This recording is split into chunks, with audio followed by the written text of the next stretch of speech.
दोस्तों, नवरात्र में माँ के जिस 9वें स्वरूप की पूजा की जाती है उसे सिद्धिदात्री कहा जाता है। माँ सिद्धिदात्री सभी सिद्धियों को प्रदान करके भक्तों के मनोरथ पूर्ण करती हैं। माँ सिद्धिदात्री अपने नाम से ही यह परिभाषित करती हैं कि वे सिद्धियों को देने वाली है। देवी पुराण में माँ स्वयं कहती हैं कि जो लोग वास्तविक भक्ति को जानकर मेरी आराधना करते हैं वे मुझ में और मैं उनमें स्थित रहती हूँ।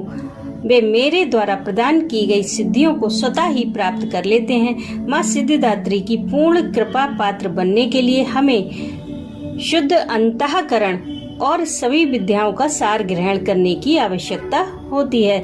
शुद्ध अंतःकरण वाले मोक्षार्थियों को आत्म कल्याण की प्राप्ति में निरंतर प्रयत्नशील रहना चाहिए। यही संदेश माँ का 9वां स्वरूप नवरात्रि पर पूरी मनुष्य जाति को प्रदान करता है। माँ सिद्धिदात्री की उपासना का मंत्र है, या देवी सर्वभूतेषु लक्ष्मी रूपेण संस्थिता नमस्तस्यै नमस्तस्यै नमस्तस्यै नमो नमः। नवरात्र के 9वें दिन आप इस मंत्र से माँ सिद्धिदात्री माँ का ध्यान करते हुए कम से कम 11 आहुतियाँ अवश्य दें। आप चाहें तो ज्यादा आहुतियाँ भी दे सकते हैं। माँ को लाल रंग का फूल अति प्रिय है। भोग में माँ को पूरी, हलवा, चना, खीर जो भी आप बनाएं वही भोग लगता है। पहले माँ को भोग लगाएं, उसके बाद कन्याएं जिमाई जाती हैं, उसके बाद ही अपना व्रत खोला जाता है। आप चाहें तो मंदिर के बाहर भी गरीब कन्याओं को भोजन करा सकते हैं। इससे आपको अधिक पुण्य की प्राप्ति होगी और माँ भी बहुत प्रसन्न होती हैं। दोस्तों, कई सारे लोग जो नवरात्रि का व्रत करते हैं अक्सर यह गलती करते हैं कि पूरे 8 दिन तक तो वो अग्यारी देते हैं, लौंग बताशे चढ़ाते हैं, कपूर वगैरह सब कुछ चढ़ाते हैं। बट जब 9वां दिन आता है तो सीधे माँ को हलवा पूरी का भोग लगाते हैं, उसके बाद अपना व्रत खोल लेते हैं। लेकिन आप ऐसी गलती बिल्कुल भी ना करें।